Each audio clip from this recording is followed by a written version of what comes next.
In the pursuit of sporting success, City Football Group know that even the smallest margins can make a big difference. That's why they've been working with world leaders in travel innovation, Etihad Airways. Now they share with you the solutions that not only enhance the performance of elite athletes, but for frequent business flyers too. We all want to feel fit after a great flight. Let the experts guide the way.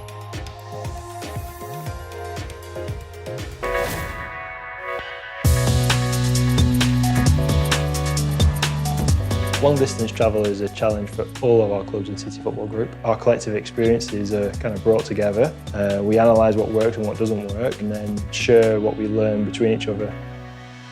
Etihad are such an amazing partner for City Football Group. There are so many things we do together, but specific to our players, what's amazing and what's great is that we can have this collaboration with insight from our sports scientists and our coaches and the Etihad travel and sleep experts to help us at the thing that we do that's most important, which is to win football matches.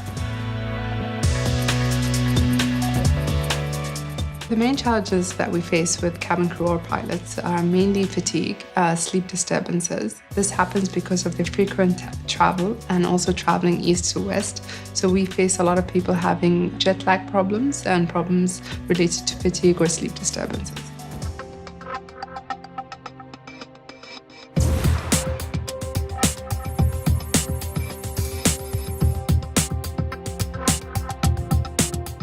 You always have to take every part of the game into consideration because even if that can help 4, 3 or 5% of players being good physically, we have to take it.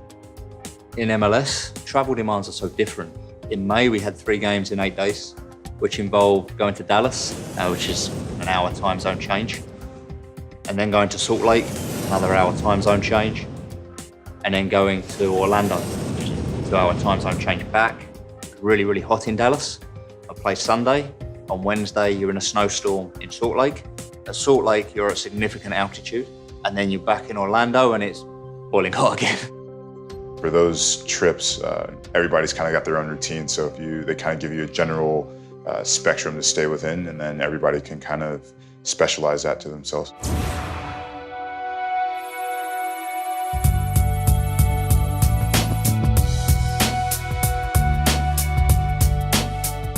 The main travel demands for Manchester City to prepare for are pre-season tours, for example, flying to destinations in Asia, America. Australia specifically is one of our tour destinations recently. Some of the challenges we face are not only the travel and the jet lag of crossing multiple time zones, but also the climate when you arrive. So these players have got to perform at a high level and the conditions might be hot and humid. Sometimes there might be altitude to contend with. I think it was one of the most travel I have been affected by the time difference, jet lags. You need at least 2, 3, 4 days to be ready, or in your case, to play football at the high level. So what makes Manchester's approach quite unique in terms of the challenges they face is mainly in the international space. So more international players travelling all over the world at regular times in the season, and then expecting them to come back and perform. So really it's making an individualised programme for them, which is suited around the recommendations. We've got a number of players, for example, that play for Brazil, like Gabriel Jesus. Eu falo isso porque, a verdade, o staff ajuda muito a gente, deixa a gente recuperado, fisicamente bem para o próximo jogo. E eu, particularmente, falando dos gols, eu fico muito contente de poder ajudar a seleção, ajudar o City quando volto. For us, the main challenges when we're flying potentially are multiple airports where we may have to travel to destinations. I think the senior players are very experienced when they're travelling. Most players have travelled multiple time zones. They're prepared, they go away, they have to allow themselves to be able to play to the best of their ability when they arrive at their destination.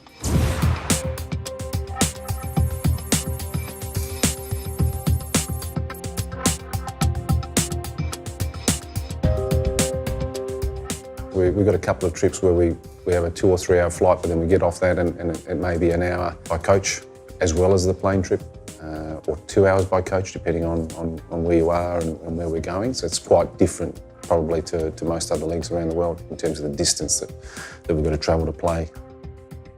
Games can be scheduled 7 o'clock Perth time, which can be 10 o'clock Melbourne time, so they're playing quite late relative to their body clock. So there is a bit of a challenge in helping them adjust to play the game at an appropriate time for their body systems.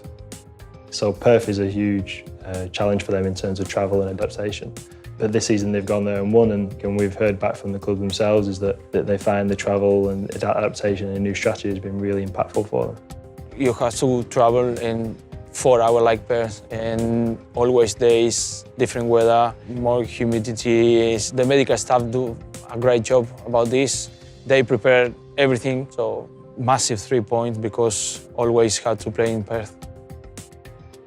You know, we have a lot of girls that play in America, and their longest travel obviously is from the States back to Melbourne. They have to travel away to their destination and then obviously come back. But the biggest thing is for us is the way we look after them, the way they look after themselves, obviously on the flight, and try to reduce injuries or anything like that whilst they're away to come back and obviously play for us.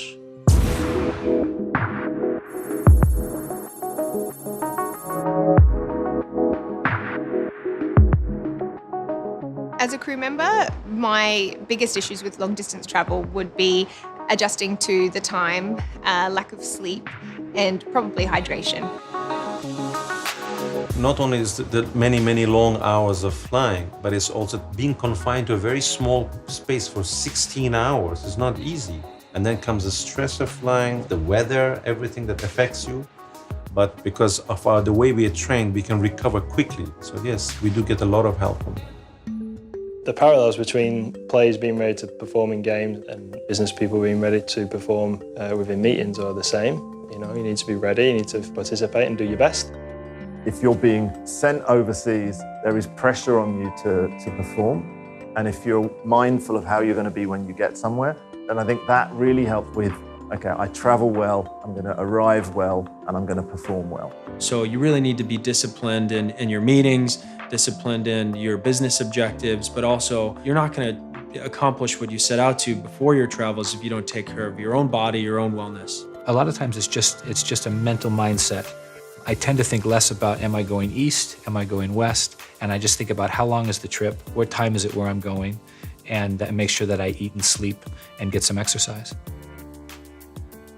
Everyone is affected by travel in different ways. Even if it's between 1 or 2%, these can be the margins between winning and losing sometimes. So for me and my team, it's about targeting individuals and making sure we tailor that program to best suit them. Whether you're traveling abroad to compete in a match or you're traveling for a business meeting, the information and tips are just as relevant for each individual. I think the work that's being done currently at Manchester City is ahead of the game, really. I think the knowledge and the information sharing, not only here in Manchester, but in Melbourne and New York, is fantastic. We really hope that people watching this are excited about travel and listening to the recommendations and that they'll try them themselves. We've had some success with it, and we hope that they do too.